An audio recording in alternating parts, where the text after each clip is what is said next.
The night before the wedding, my fiancée, Sarah, vanished. I watched her on the hotel security feed, walking into Leo Vance's room. She was wearing the silk pajamas I'd picked out for her yesterday, and in her hand, she clutched the bouquet that was supposed to be for our ceremony. I stood outside the door to his suite and heard her say, "One last time, to say goodbye to the past." Leo just laughed. Goodbye? Or maybe a new beginning. I recorded everything. #1. I was sitting on the bay window seat in our new condo, watching Sarah hang the last of her clothes in the closet. The cream-colored cashmere coat. I bought it for her last winter on my credit card. The afternoon sun slanted across her face, illuminating the fine, downy hair on her cheek. "Mark, She said, turning around, her eyes sparkling. what do you think for tomorrow? Which shoes should I wear with the main dress? The champagne-colored ones, with the little bit of glitter?" The ones with the crystal heels. I said. My voice was a little rough, and I cleared my throat. They make you look taller. They suit you. She'd worn them when we did the final fitting, spinning in a slow, careful circle. The consultant and I had both told her how perfect they were. She smiled, coming over to sit beside me. She leaned her head on my shoulder, and the faint scent of jasmine from her shampoo filled my senses. "Okay, whatever you say." Her phone buzzed in her hand. She glanced down, her thumb flicking quickly to dismiss the notification. Just before the screen went dark, I caught a glimpse of a circular profile picture with a stylized letter L. Who was that? I asked, my eyes fixed on the ginkgo tree just starting to bud on the street below. "Oh, that was Leo from the florist." She said, picking up her phone again, her fingers tracing idle patterns on the screen. "Just a final confirmation on the bouquet for tomorrow. He said they just got a new shipment of imported Ecuadorian roses. The petals are supposed to be incredible. The color is perfect." She held the phone out to me. "See?" I grunted, not looking at the screen. Her fingertips were cool when they brushed against my arm. "You decide. Whatever you like is fine," I said, then paused. Didn't we already finalize that? Why change it now? "The others were nice too." She said, pulling her phone back. Her voice sounded a little distant. "But Leo said these would be so much better. A perfect match for my dress. I was just thinking, it's the last time." The last time? I turned to look at her. Her face was hazy in the afternoon light. "What? Oh, She said, catching herself. Her smile was a little stiff. I mean the last time I'll be a bride, picking out flowers. How many times do you get to do that?" She nudged me with her elbow, a clumsy attempt to turn it into a joke. I didn't smile. Something in the pit of my stomach dropped, like missing a step in the dark. Leo Vance. The name was a splinter buried deep for years. Most of the time I didn't feel it, but her words had just pressed down on it hard. "What's wrong, Mark? She tilted her head, her gaze searching mine. Tired? It's been a crazy few days." She reached up to smooth the space between my eyebrows. I flinched away from her hand. It wasn't intentional, but the movement was sharp. "It's nothing," I said, standing up. "I'm just going to go over the itinerary for tomorrow in the office. Check the driver's arrival time, traffic, contingencies, that kind of thing. You should double-check if you've forgotten anything." "Want me to look with you?" She asked, getting up to follow. "Just figure out your flowers," I said, and walked into the office, shutting the door behind me. The soft click of the latch cut off the light from the living room and the scent of jasmine that clung to her. My laptop was open to a spreadsheet, the wedding day schedule laid out in a dense grid of text. I leaned back in my chair and stared at the screen, unable to process a single word. My fingers drummed restlessly on the cool surface of the trackpad. Leo Vance. Wasn't he supposed to be living in London? When did he get back? And him and Sarah, were they really over? That flicker of unease on her face, that phrase she'd used. The last time, it was like a vine, slowly tightening its grip around my chest. Outside, the sky bled from blue to bruised purple as the city lights began to flicker on. The glass door of the office reflected a distorted view of the living room, where Sarah was pacing back and forth, the sound of her heels urgent and sharp against the hardwood floors. I closed my eyes, and the sound became a cold, relentless rain tapping against my heart. My phone vibrated on the desk.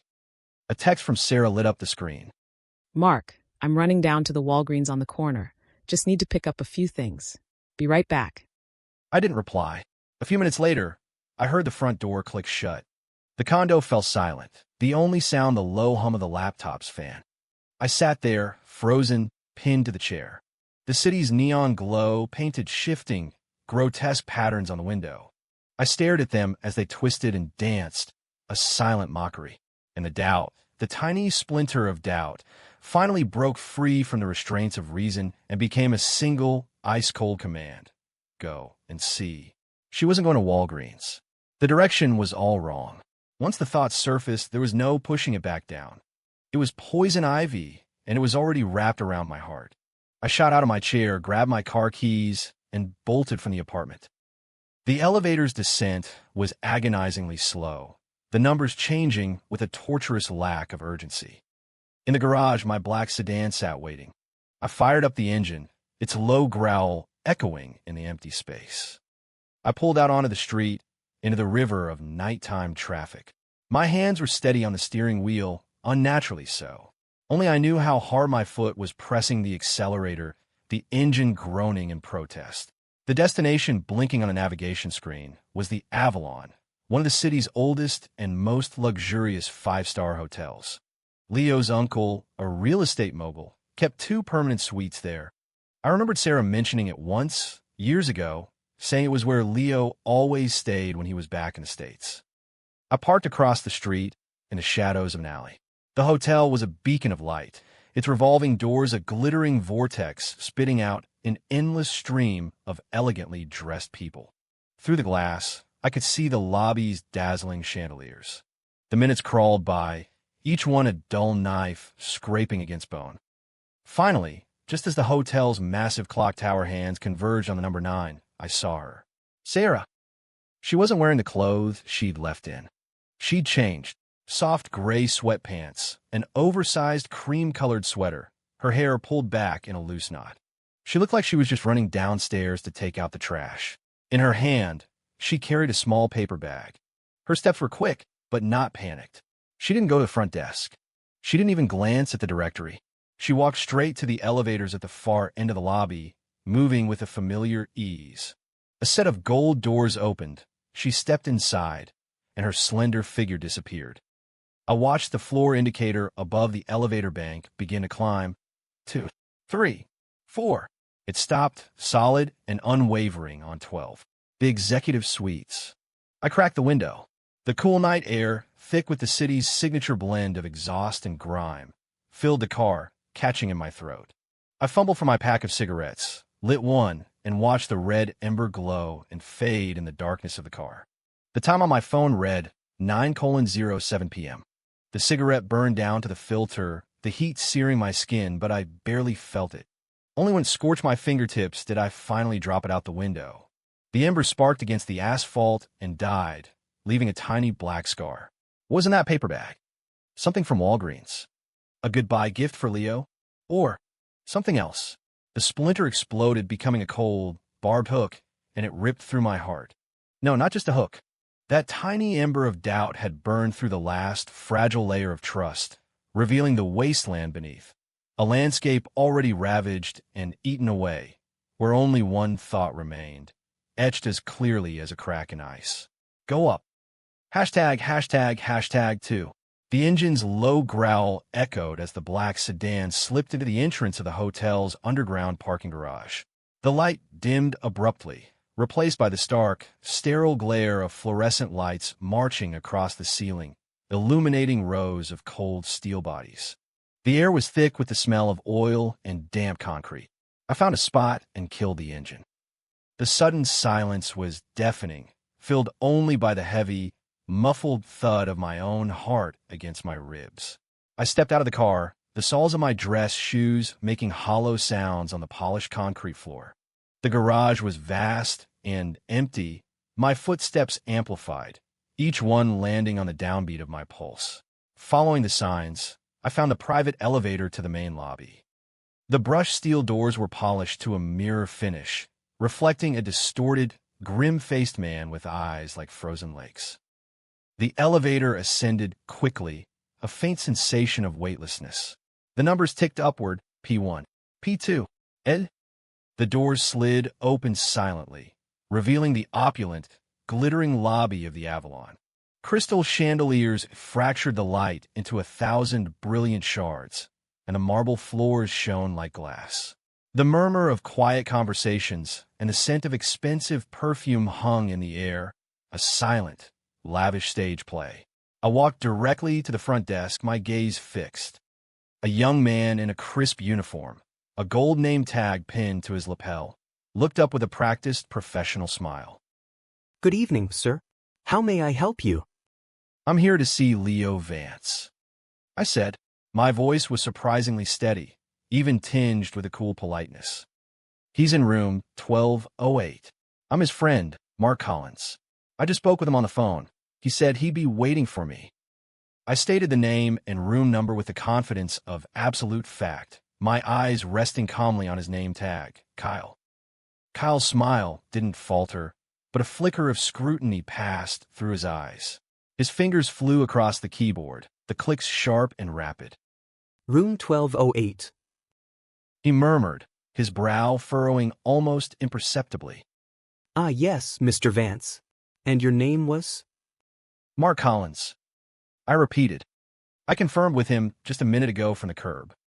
Of course, Mr. Collins. One moment, please. Maintaining his smile, Kyle picked up the house phone and began dialing. As he held the receiver to his ear, I saw his head tilt slightly while he waited for an answer. Seconds stretched into an eternity. Kyle held the phone, the smile fixed on his face, but his eyes darted to the computer screen a few times, as if confirming something. The line was clearly ringing unanswered. His professional composure began to crack, a hint of confusion showing through. I'm sorry, Mr. Collins, he said, placing the receiver back in its cradle. His smile was more forced now, purely functional. It seems Mr. Vance is unavailable at the moment. Perhaps you could try calling his cell again? Unavailable. I arched an eyebrow, my tone laced with just the right amount of impatience and confusion. We just spoke. Maybe he's in the shower. I paused, as if a thought had just occurred to me. Or, does he have a guest with him? A Miss Jennings, perhaps? If so, I can just wait. Kyle's expression froze. The way he looked at me changed completely, no longer a routine guest inquiry, but something complex, a mixture of surprise, caution, and a kind of professional panic. His fingers twitched over the keyboard. Sir, I'm not at liberty to discuss Mr. Vance's registered guests. His response was textbook, his voice lowered, but the evasiveness in his eyes told me everything. He'd seen the visitor log. Sarah's name was on it. The barbed hook twisted deeper, a dull, sickening pain. I see. I nodded, my face a blank mask, as if it had been an idle question. Well, thank you for your time. I turned away without another glance at Kyle and walked toward the main guest elevators on the other side of the lobby. My heart was a caged animal, slamming itself against my ribs, each beat a bloody roar. But my steps were steady as I crossed the plush carpet toward the bank of softly lit elevators. I pressed the call button. The mirrored doors reflected my face, pale, jaw clenched, eyes terrifyingly empty. The elevator arrived. I stepped inside. It was empty, smelling of disinfectant and faint potpourri. I pressed the button for the 12th floor. The car rose smoothly. 2, 4, 7, 9, 11, 12. Ding. The doors opened. The hallway was lined with a thick, dark carpet that swallowed all sound. The walls were covered in cream-colored wallpaper, hung with abstract art. The light from the sconces was soft and intimate, creating a secluded, silent atmosphere. The only sound was the low whoosh of the central air. I found room 1208. The heavy, dark wood door was closed, its gold numerals gleaming under the wall light. Next to the door stood a waist-high, dark blue wastebasket. I moved like a ghost, silently, until I was standing beside it. I pressed my back against the cool wall, as if trying to merge with it. The chill seeped through my shirt, but it did nothing to cool the fire raging inside me. It was so quiet, quiet enough to hear the muffled sounds coming from within a room. A soft thud, like something soft falling onto the carpet. Then a woman's voice, faint and choked with emotion, drifted through the door, broken and indistinct. Just this once. Leo. I mean it. Sarah's voice. Even through a solid wood door, I'd know it if I were deaf. But this wasn't the soft, trusting voice she used with me. This was something else. Fragile? Desperate? The last time. A man's low chuckle, lazy and amused. Sarah, baby, how many times have you said that? You said we were saying goodbye on that trip to Napa, too. Leo. His words were poison-tipped needles stabbing into my eardrums. Napa? When was Napa? Sarah went on a corporate retreat to wine country last year. A few seconds of silence from inside the room. This is different. Sarah's voice came again, lower now, almost a whisper, punctuated by a sound I'd never heard from her before. A ragged, almost broken gasp. This time. It's real. I'm getting married. Marquis. My name, spoken by her in that room, was the cruelest irony of all. Ugh, Mark. Leo's voice was dripping with a contempt he didn't even try to hide, as if he were talking about a piece of furniture he wanted to throw out. You're marrying him? For what? Because he's reliable? Because he can give you a stable life? How boring is that, Sarah? You know who you really want. Shut up. Her voice sharpened for a second, then immediately softened into a choked sob. We were over. Leo. Tonight. Tonight was just to say goodbye. From now on. From now on? There is no from now on. His voice was suddenly closer, more forceful, with an undeniable edge of command. Even through the door, I could picture the look on his face. Goodbye? Is this how you say goodbye? His tone turned slick and suggestive. Wearing pajamas to my hotel room to say goodbye? Pajamas. A roar of white noise filled my head. The unassuming gray sweats and cream sweater she'd left in. Underneath, were the pajamas? The small paper bag she was carrying. Was it holding the silk chemise I'd bought her after the dress fitting? The one she'd smiled and said she was saving for our wedding night at the hotel. A short, muffled gasp came from inside, as if a hand had been placed over her mouth, followed by the dull thud of a body hitting something soft, a couch or a bed. The rustling sounds grew more intense, the whisper of fabric against fabric, like 1,000 insects chewing through dry leaves. It was accompanied by heavy, suppressed breathing, impossible to tell whose was whose. A thick, nauseating miasma of betrayal seemed to seep through the solid wood of the door, coiling around my throat, choking me. My heart had stopped pounding. It had sunk, plummeting into a cold, silent, lightless abyss. The barb hook finally ripped through flesh and sinew, pulverizing what little warmth and life remained. All that was left was the absolute, bone-deep cold. I stood pressed against the wall, a lifeless shadow. My right hand moved slowly, silently, into the inner pocket of my jacket. My fingertips brushed against a cool, smooth rectangle of metal and glass. I took it out. The phone screen cast a faint glow in the dim hallway. I unlocked it, my fingers so cold they felt numb. I opened the camera app and, with a slow, steady hand, I pressed the record button. A small red circle began to pulse silently on the screen, like a cold, unblinking eye counting down. Hashtag, hashtag, hashtag 3. The elevator was a cold metal box, carrying me down into the earth. The polished walls reflected a distorted, shattered version of my face, like a portrait soaked in water. Only my eyes were visible in the reflection, bottomless, stagnant pools mirroring the sterile white light from the ceiling. The numbers descended. 12, 10, 8, 5, 3. Ding. The doors opened.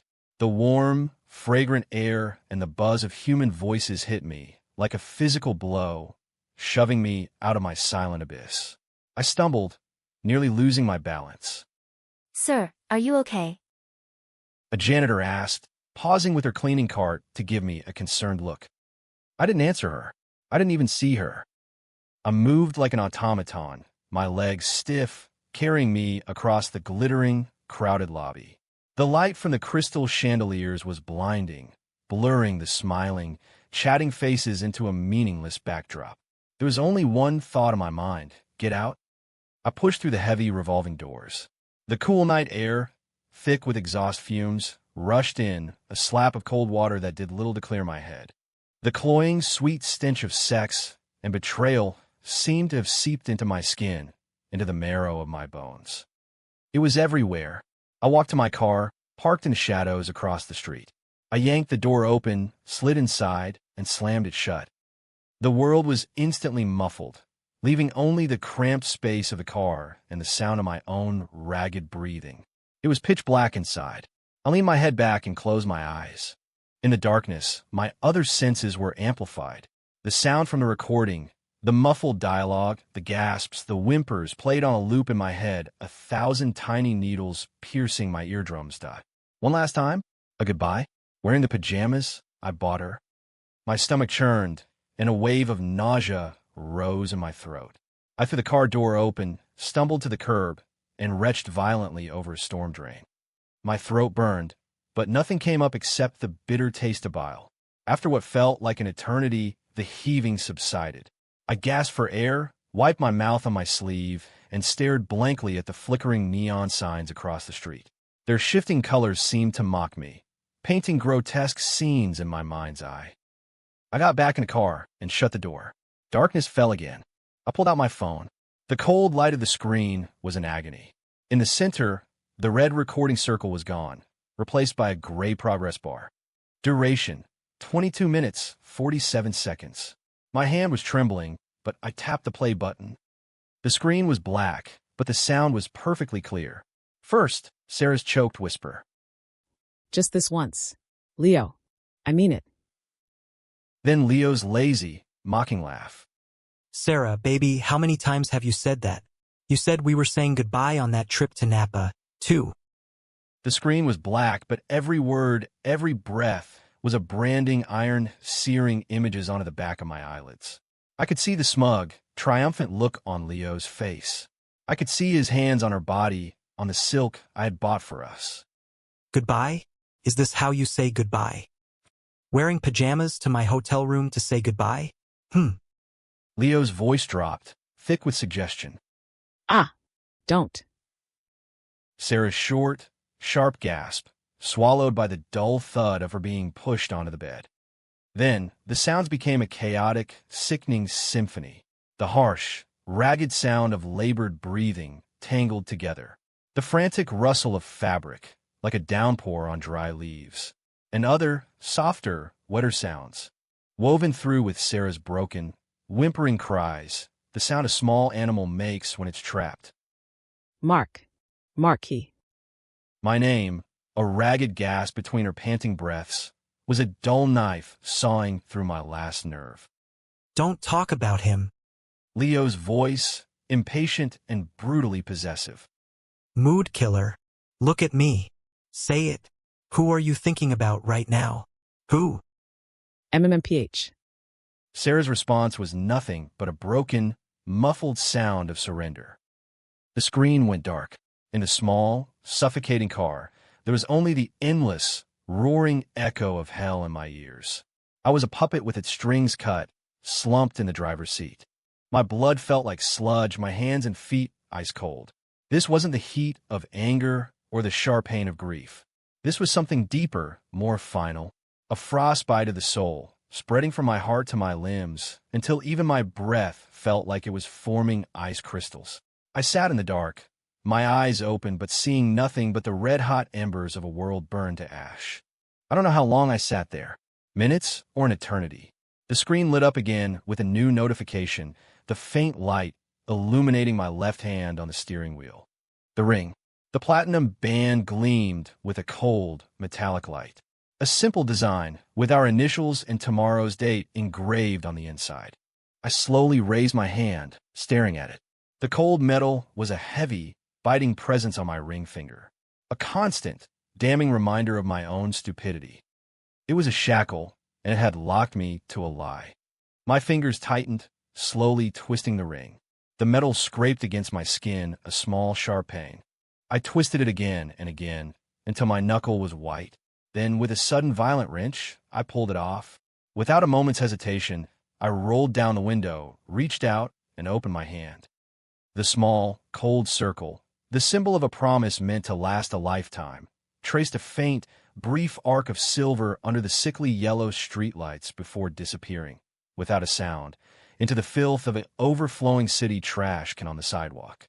A soft, final thud, almost too quiet to hear. I rolled the window up, sealing myself in. I leaned back against the headrest and closed my eyes. In the darkness, the corners of my mouth pulled back, slowly, stiffly, into a horrifying shape that was not a smile. It was a crack in the ice, opening into a bottomless abyss.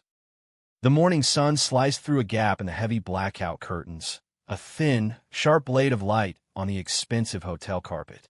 The air in the suite was stale, thick with the cloying, sweet scent of last night's indulgence. Sarah's eyelids felt like they were lined with lead. She reached out, her hand brushing against a warm, muscular back, her fingertips tracing the smooth line of Leo's spine.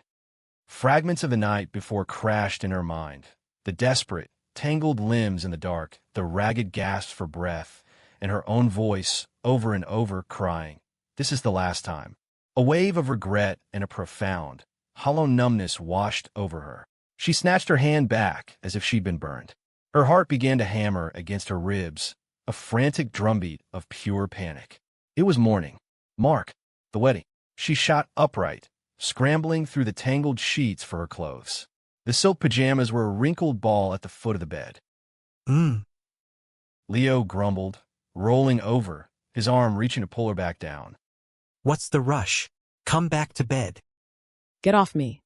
Sarah's voice was a ragged, high-pitched sob. She shoved his arm away. What time is it?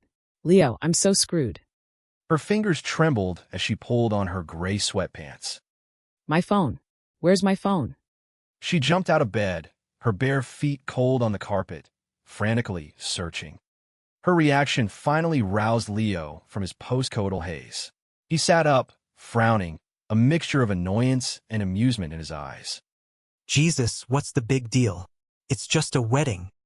He swung his legs out of bed and casually picked up his shirt from the floor. Your reliable fiancé is probably getting his tux pressed right now, happy as a clam. The condescension in his voice was thick. Shut up. Sarah finally found her phone, wedged between the sofa cushions. She jabbed the power button. 9:25 a.m. The screen was plastered with missed calls and notifications, almost all from Mark. The last one was a voicemail, left 20 minutes ago. She tapped it, and Mark's voice filled the room, eerily calm. "Sarah, where are you? The makeup artist is here. She can't get a hold of you. Call me when you get this." His voice was so level, so devoid of emotion, it sent a chill through her entire body. She didn't even bother to text back. Her fingers shaking, she dialed his number. Busy. A cold, mechanical tone. She tried again. Still busy. Panic, cold and absolute, drowned her. She didn't bother with the crumpled sweater, just stuffed the silk pajamas into the small paper bag, grabbed her purse, and ran for the door. Hey! Leo called out behind her, annoyed. Sarah didn't hear him. She yanked open the heavy hotel room door. The bright light of the hallway blinded her for a second. The hallway was empty, just the dark carpet and the soft, silent wall lights. She didn't have time to wonder what Mark's calm voice and block number meant. A terrifying, all-consuming dread propelled her toward the elevators, her heels sinking into the thick carpet with dull, frantic thuds.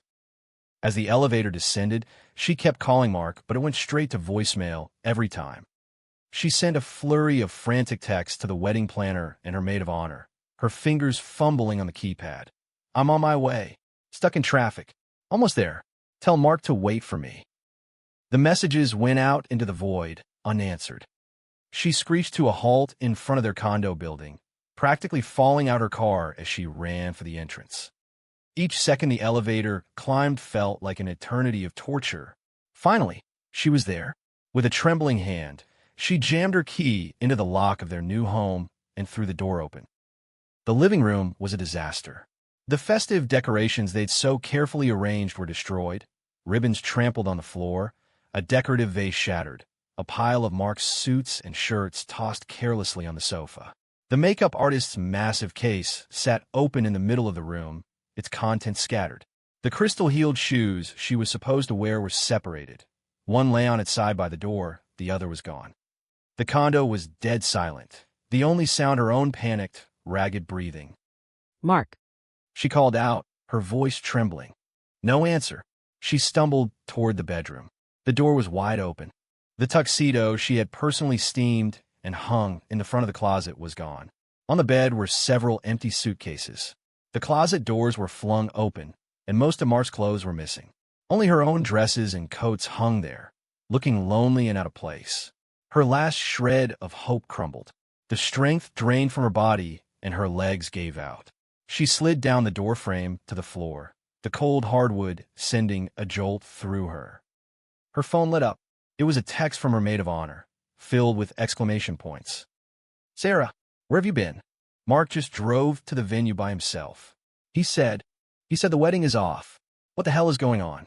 The guests are all here. The officiant is freaking out. Your dad looks like he's going to kill someone. Sarah stared at the screen, at the words. The wedding is off. A bomb went off in her head. A deafening roar, then nothing but white noise. Her vision tunneled, and a high-pitched ringing filled her ears. An invisible hand closed around her heart and squeezed until it shattered into a million pieces. The executive lounge on the top floor of the Avalon offered a panoramic view of the sprawling, frenetic city below. Leo Vance sipped his latte, glanced at the empty seat across from him, then checked his watch, his brow furrowed in annoyance. He was impeccably dressed in a tailored navy suit, his hair perfectly styled.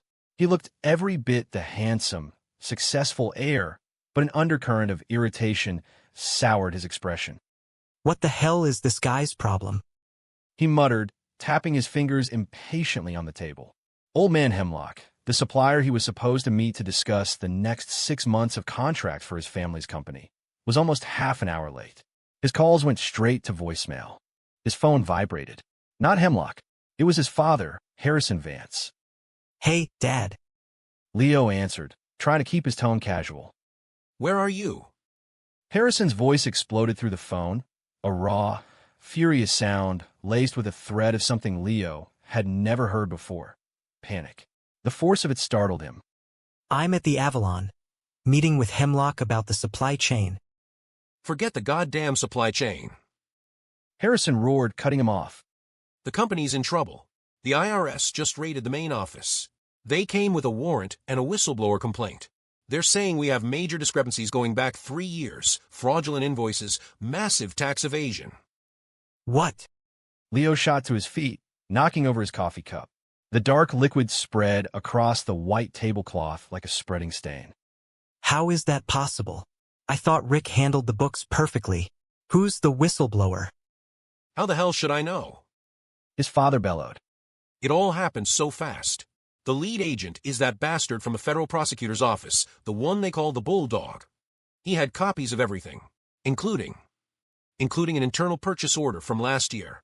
It has your signature on it, Leo. That was supposed to have been shredded. A chill shot up Leo's spine, turning his blood to ice. That purchase order. He had signed it. It was for a massive kickback scheme. He had watched Rick feed it into the shredder himself. Dad, I swear I saw him. You saw nothing. Harrison's voice was ragged with despair. It's too late. They have everything. They've seized the servers, the ledgers, they've sealed the financial offices. You get back here now, and you better have a plan. You better fix this. The line went dead. Leo stood frozen, the phone still pressed to his ear, a statue carved from ice. The earlier annoyance was gone, replaced by a suffocating dread. The shredded document. The impeccable timing of the raid. The Bulldog himself leading the charge. It was a perfectly executed trap, and the net was closing. His mind was a chaotic storm. IRS. Whistleblower. Rick. The signed PO. Wait. Rick. He had spoken to Rick just yesterday afternoon. Everything was fine. That was less than 24 hours ago. It was just one night. A name, cold and sharp, surfaced in the chaos. Mark Collins. The quiet, dependable, boring guy Sarah was supposed to marry? The guy she called safe, and he called a doormat? Was it possible?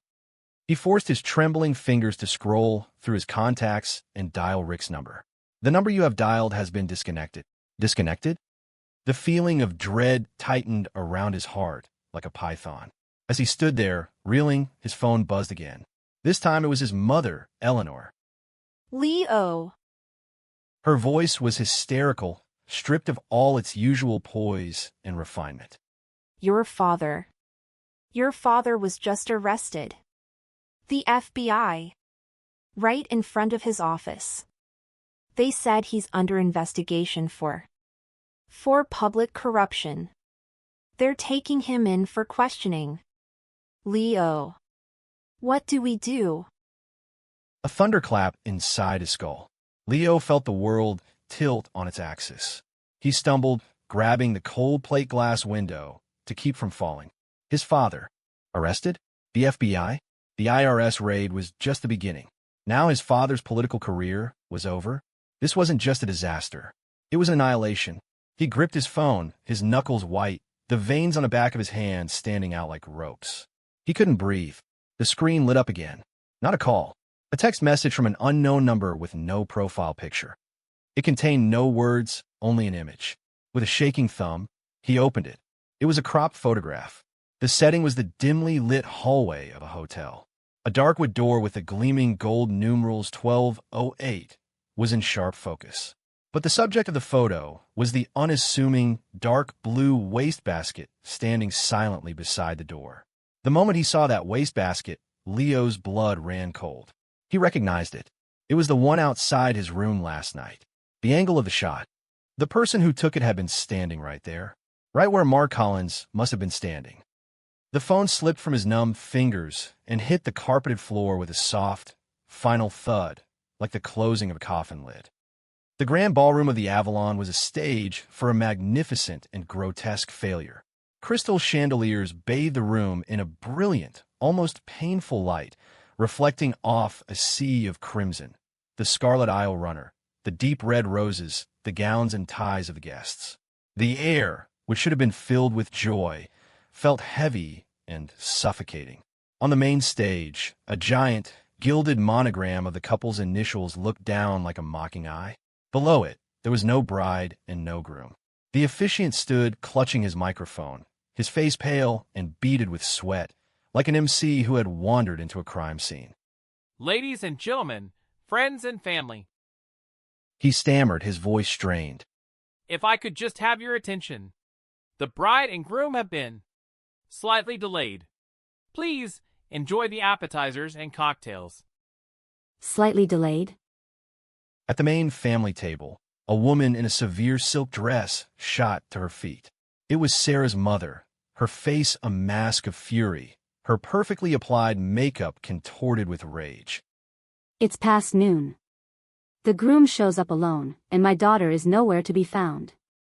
Her phone is off. What kind of game are you Collins people playing? Are you trying to humiliate my family? Her finger, tipped with a blood-red nail, jabbed in the direction of Mark's father.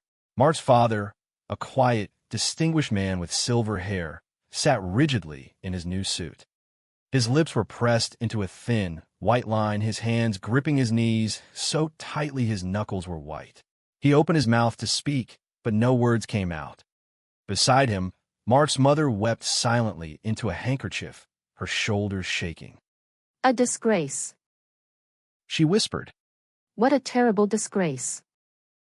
The low murmur of gossip among the guests grew into a steady buzz, a tangled web of confusion, speculation, and morbid curiosity.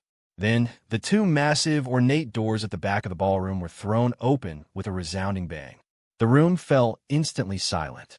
A figure was silhouetted against the bright light from the lobby, slender and utterly broken. Sarah. She stood in the doorway like a ruined statue. Her makeup was a disaster, mascara streaked down her face in black rivulets, lipstick smeared across her cheek. The elegant, champagne-colored reception dress she'd changed into was wrinkled and stained, one strap hanging limply off her shoulder. She was barefoot, her feet smudged with dirt, her ankles trembling. Her hair was a tangled mess, stuck to her tear-streaked face. In one hand, She still clutched the small paper bag containing the silk pajamas. She was gasping for breath, her chest heaving, her eyes scanning the vast room with a wild, desperate look.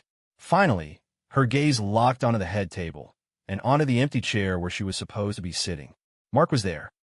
He sat in his chair, wearing a perfectly tailored black tuxedo, looking utterly out of place amidst the sea of festive red.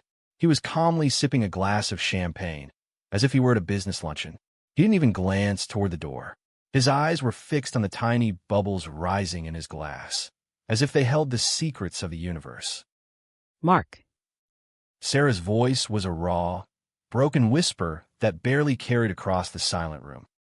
She stumbled forward, running down the Scarlet Runner, pushing past stunned guests, her only golden man at the front of the room. Every eye in the ballroom followed her frantic, clumsy progress. She reached his table and collapsed, her knees hitting the plush carpet with a soft thud. The cold floor sent a shiver through her.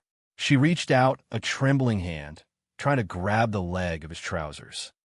Mark. I'm so sorry. Please let me explain. Fresh tears streamed down her face, carving clean paths through the grime and ruined makeup. Mark finally moved. He turned his head slightly and looked down at the woman kneeling at his feet. His expression was not one of anger or hurt. It was a look of profound, absolute indifference, as if he were observing a piece of trash someone had left on the floor. He set his champagne glass down. The gentle clink against the tabletop sounded like a gunshot in the silent room. "Explain?" he said. His voice was quiet, but it carried through the ballroom with a strange, metallic clarity. "Explain how you spent last night in room 1208 of this hotel, wearing the silk pajamas I bought for our wedding night, saying your final goodbye to Leo Vance." A collective gasp went through the room. Oh my God. Did he just say? Leo Vance? In this hotel? Wearing the wedding night pajamas? The whispers erupted into a tidal wave of shock and disbelief, drowning the room in sound. Hundreds of pairs of eyes, now filled with scorn, pity, and disgust, bored into Sarah. The color drained from her face, leaving it a sickly, grayish white. She stared up at him, her eyes wide with terror and disbelief. How'd he know? How could he possibly? The recording. He was outside the door. Shame and a terror so profound it felt like dying washed over her. Her mouth opened and closed, but no sound came out. She began to shake uncontrollably, a leaf in a hurricane. Mark. How dare you? Sarah's mother shrieked, rushing forward to pull her daughter up, pointing a trembling finger at Mark. You have no proof. You're slandering my daughter, you heartless bastard. Mark ignored her. He glanced past her at Sarah's father, who looked like he had aged 20 years in 20 seconds, and the other relatives who were starting to stand up. Proof? Mark's voice was still calm, now tinged with something that sounded like amusement. He slowly reached into his tuxedo jacket, pulled out his phone, and tapped the screen a few times. In the next second, an audio file, the video blacked out, but the sound crystal clear, blasted through the ballroom's state-of-the-art sound system. First, Sarah's muffled, intimate whisper.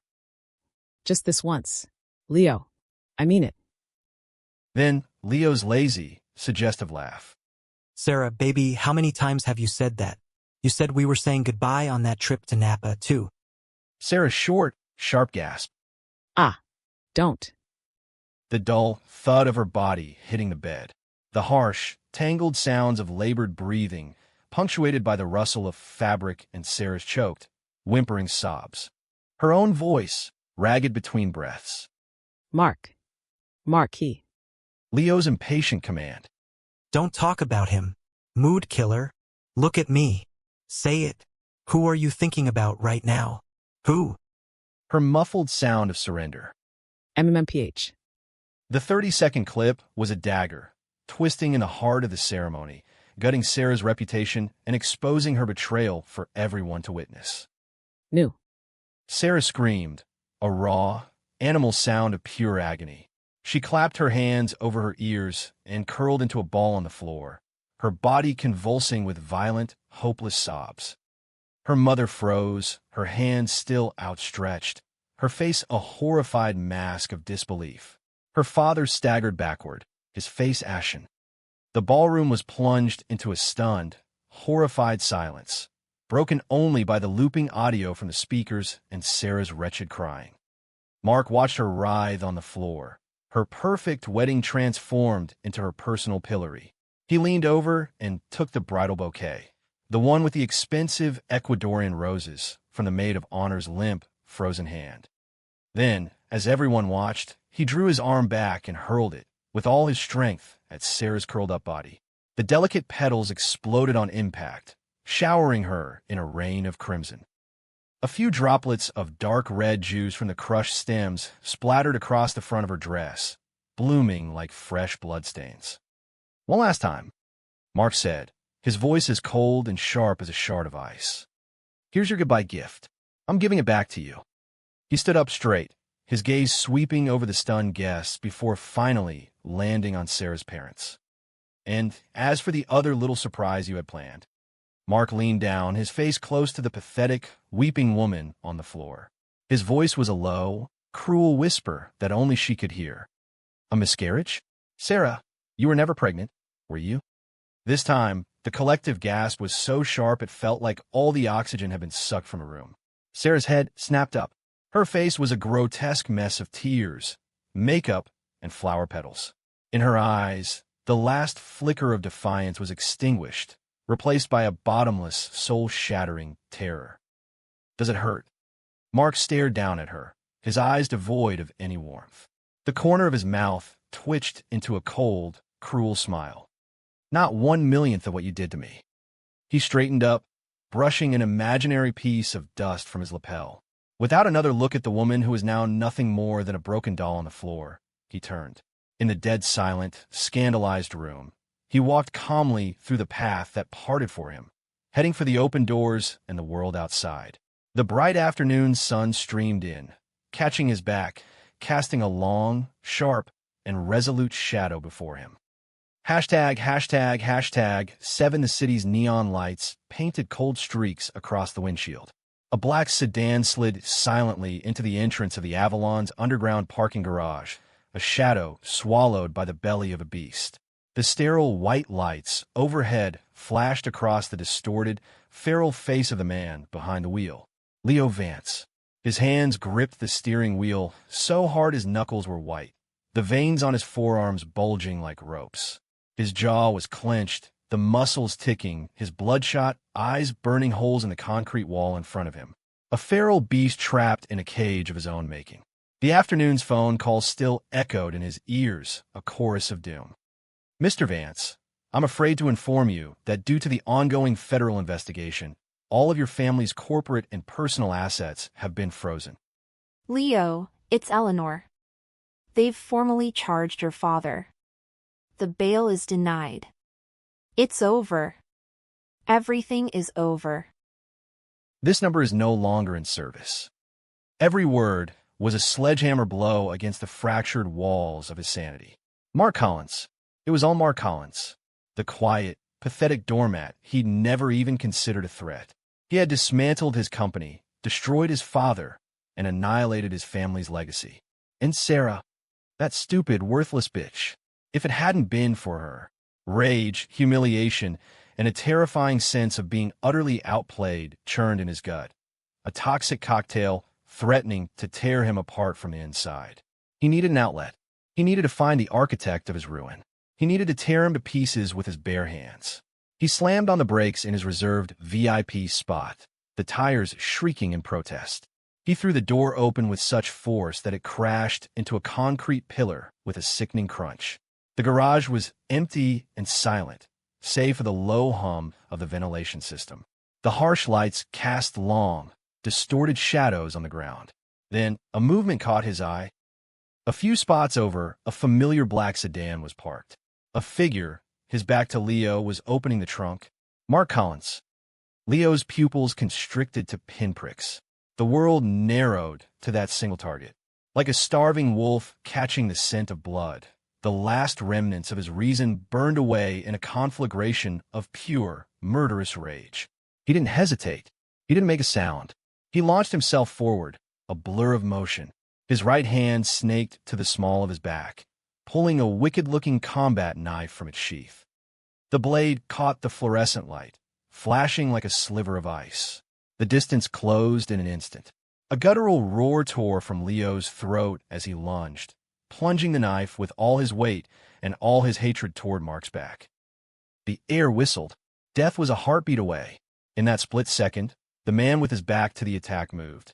As if he had eyes in the back of his head, Mark pivoted on the ball of his foot, twisting his body with an impossible, fluid speed.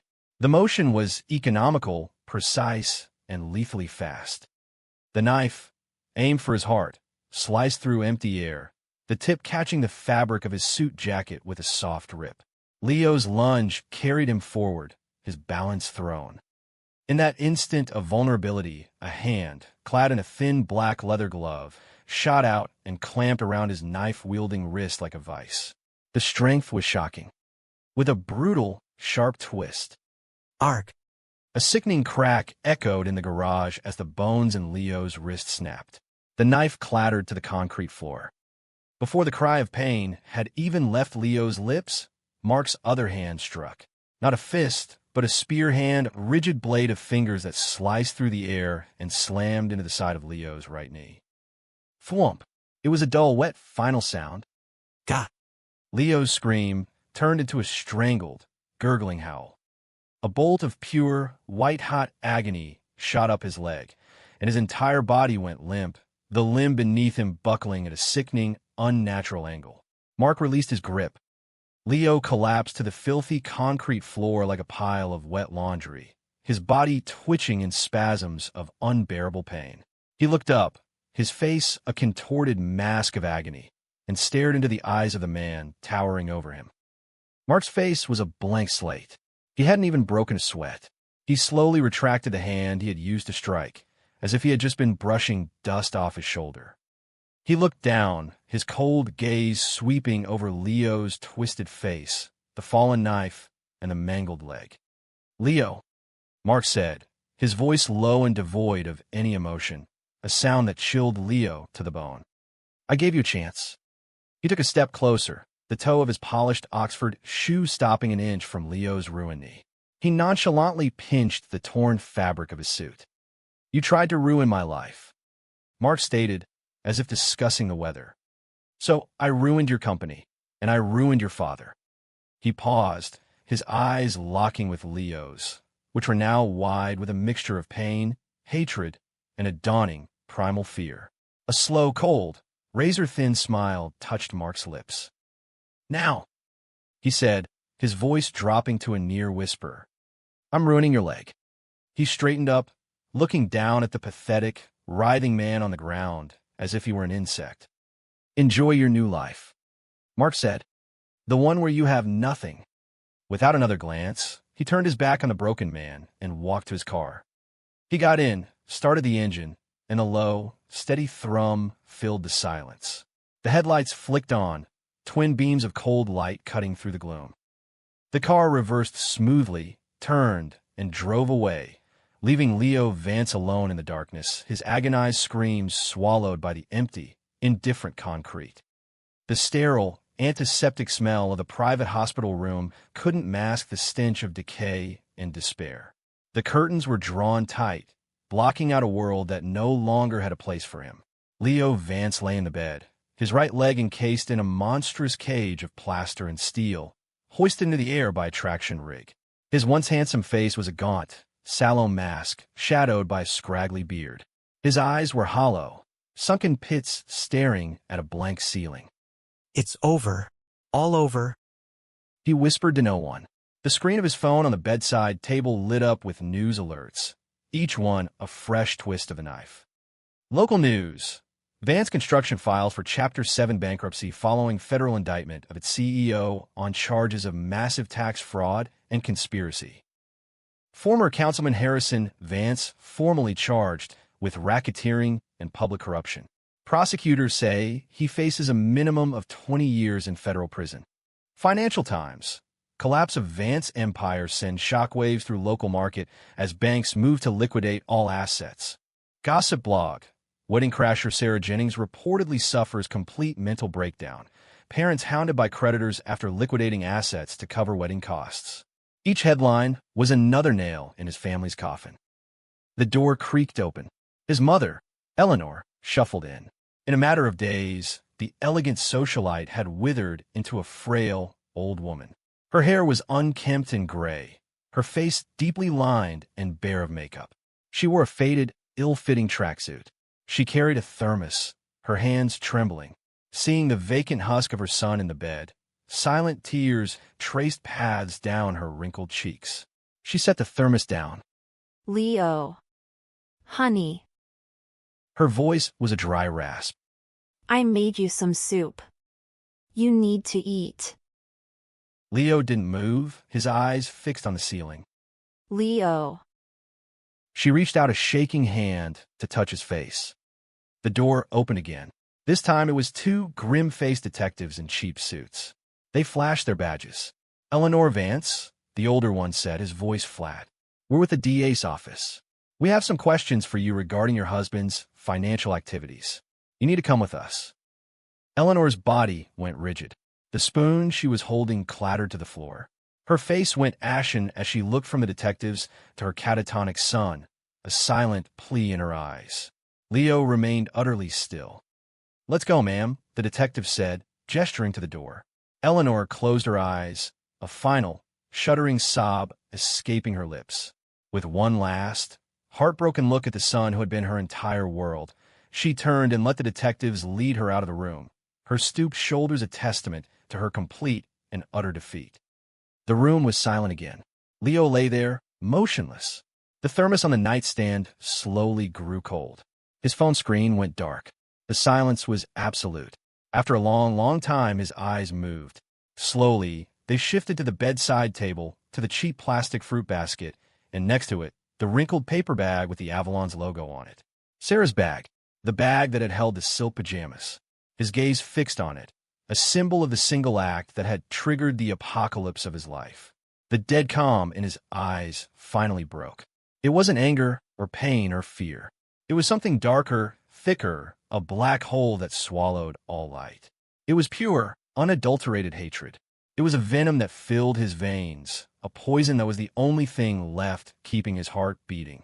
He hated Mark Collins. He hated Sarah Jennings. He hated the world.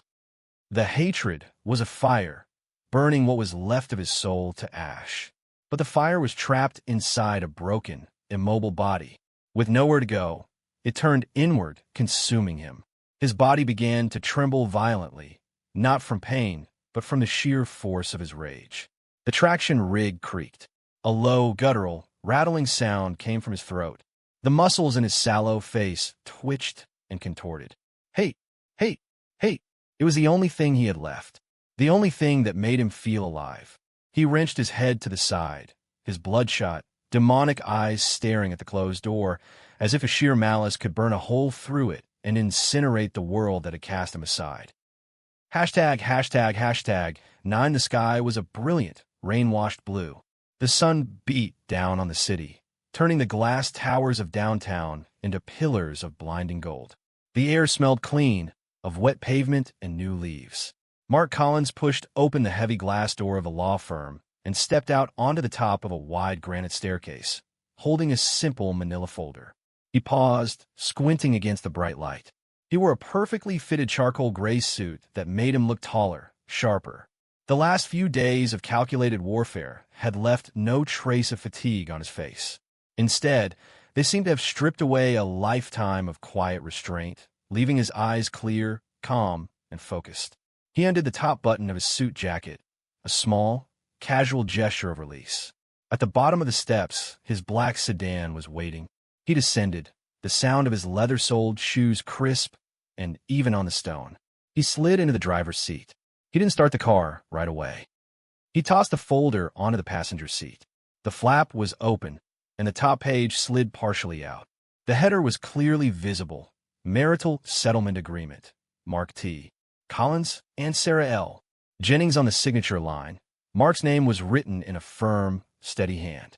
Sarah's line was blank. He glanced at it without interest, as if it were a utility bill. He reached out and turn on the car radio.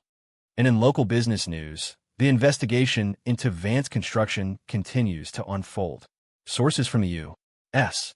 Attorney's Office indicate the level of fraud is unprecedented for a company of its size. The CEO, Leo Vance, remains hospitalized under guard following an incident in the company's parking garage. In political news, following his indictment on federal corruption charges, disgraced City Councilman Harrison Vance was denied bail this morning. His wife, Eleanor Vance, is also being held as a material witness in the ongoing investigation. The newscaster's detached, professional voice filled the car. Mark listened, his expression unchanged. He tapped a finger once on the smooth leather of the steering wheel, then pressed the ignition button. The engine came to life with a low, satisfying hum. He glanced in the rearview mirror. The face that looked back at him was calm. His eyes were clear and deep, like the sky after a storm. There was no elation of victory, no emptiness after the revenge, no uncertainty about the future. There was only a profound quiet and total relief. The car pulled smoothly into traffic. The afternoon sun streamed through the sunroof, warming his arm. The city flowed past his window, skyscrapers, trees, people hurrying along the sidewalks, all of it thrumming with life.